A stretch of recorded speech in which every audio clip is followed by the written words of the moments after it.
Di sudut tenggara Pulau Flores, Nusa Tenggara Timur, berdirilah dua gunung megah yang seolah menjaga rahasia alam dan budaya ribuan tahun. Mereka adalah Gunung Lewotobi laki-laki dan Gunung Lewotobi perempuan, dikenal oleh masyarakat setempat sebagai pasangan abadi, suami dan istri yang terpisah jarak 2 km saja. Lewotobi laki-laki dengan ketinggian 1584 meter di atas permukaan laut, berdampingan dengan Lewotobi perempuan yang lebih tinggi, menjulang hingga 1703 meter. Namun, jauh sebelum nama-nama ini dikenal, masyarakat menyebut mereka dengan nama asli, Ilebele, yang berarti gunung besar. Di balik keindahan alamnya, tersimpan legenda yang hidup di hati masyarakat Flores Timur. Sebuah kisah tentang dua keluarga, Puka dan Tobi, yang menjadi asal-usul gunung kembar ini. Pada masa lampau, di dataran subur di bawah Ilebele, hiduplah dua pasangan suami istri yang saling bertetangga. Puka, seorang lelaki gagah berjiwa pemimpin, dan istrinya yang tengah mengandung, tinggal berdampingan dengan Tobi, seorang pria bijaksana dan penuh kasih, bersama istrinya yang juga menanti kelahiran buah hati. Mereka hidup rukun, saling membantu dalam mengolah tanah dan menjaga harmoni dengan alam. Gunung Ilebele yang menjulang tinggi di kejauhan menjadi saksi bisu atas kehidupan mereka, seolah menjadi pelindung yang diam namun penuh kuasa.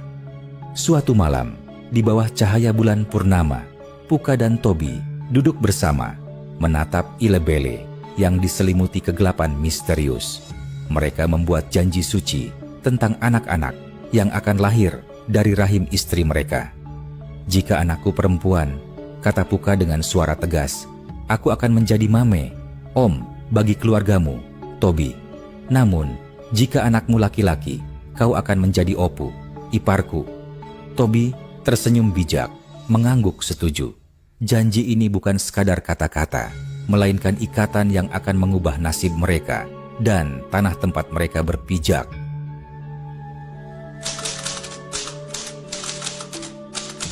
Hari-hari berlalu, dan akhirnya kedua istri melahirkan.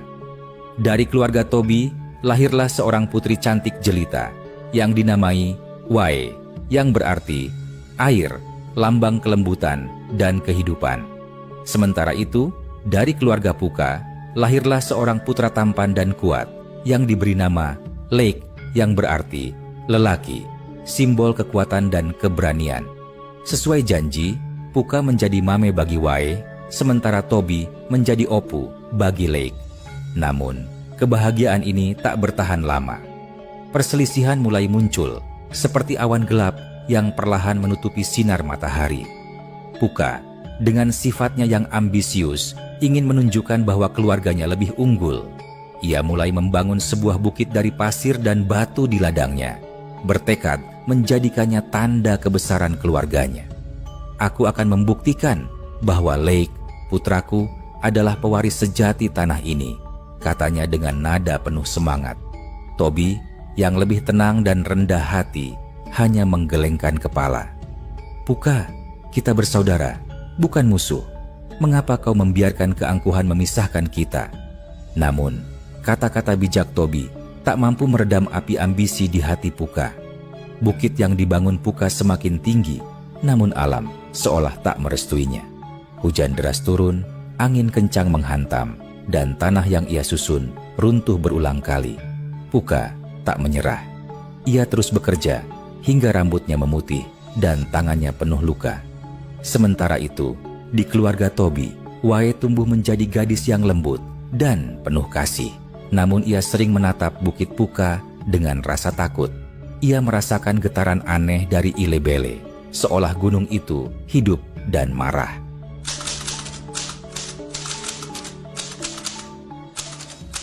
Malam itu tiba, malam yang mengubah segalanya. Puka, dengan sisa tenaganya, berdiri di puncak bukit buatannya, menantang langit. "Lihatlah Ilebele, aku lebih besar darimu," teriaknya dengan suara menggelegar. Tiba-tiba, bumi berguncang hebat. Ilebele, yang selama ini diam, melepaskan amarahnya. Lava pijar menyembur dari puncaknya, abu panas beterbangan, dan suara ledakan memekakkan telinga. Puka terpaku, matanya melebar, penuh ketakutan. Di sisi lain, Tobi dan Wae berlindung di bawah pohon besar. "Ayah, mengapa gunung ini murka?" tanya Wae dengan suara gemetar. Tobi menjawab pelan, "Karena Puka melawan alam, anakku. Ilebele adalah nenek moyang kita, dan ia tak akan membiarkan kesombongan menghancurkan harmoni." Lava terus mengalir, membakar ladang dan desa. Puka dalam keputusasaannya berteriak meminta ampun, namun suaranya tenggelam dalam gemuruh letusan. Di puncak konflik ini, Ilebele terpecah. Dari satu gunung besar, lahirlah dua puncak. Satu untuk Puka dan Lake, yang kini dikenal sebagai Lewotobi laki-laki, dan satu untuk Tobi dan Wae, yang menjadi Lewotobi perempuan. Letusan itu adalah titik balik, puncak dari ambisi dan harmoni yang bertabrakan.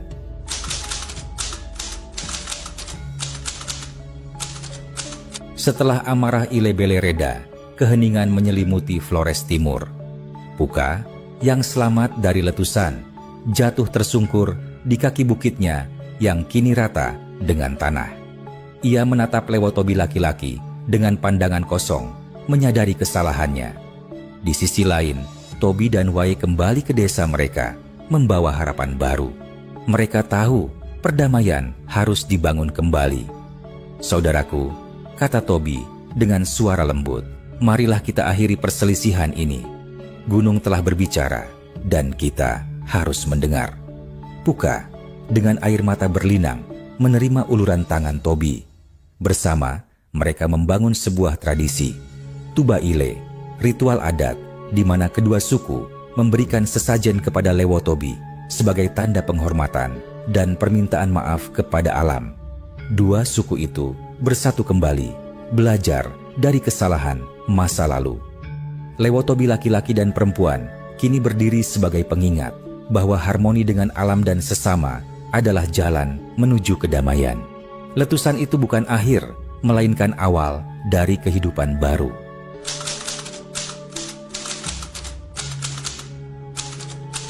Hingga kini, kisah Gunung Lewotobi hidup dalam cerita rakyat dan ritual Tuba Ile yang masih dilestarikan oleh suku Puka dan Tobi. Lewotobi bukan sekadar gunung berapi, tetapi simbol identitas, budaya, dan pelajaran berharga bagi kita semua. Dari legenda ini, kita belajar bahwa kesombongan hanya akan membawa kehancuran, sementara kerendahan hati dan kebersamaan adalah fondasi kehidupan yang abadi. Seperti Lewotobi laki-laki dan perempuan yang berdampingan, manusia pun harus hidup selaras with alam, dengan sesama, dan dengan diri sendiri. Kisah ini adalah warisan Flores Timur, sebuah cerita tentang asal-usul yang mengajarkan kita untuk mendengar bisikan alam sebelum ia berbicara dengan gemuruh.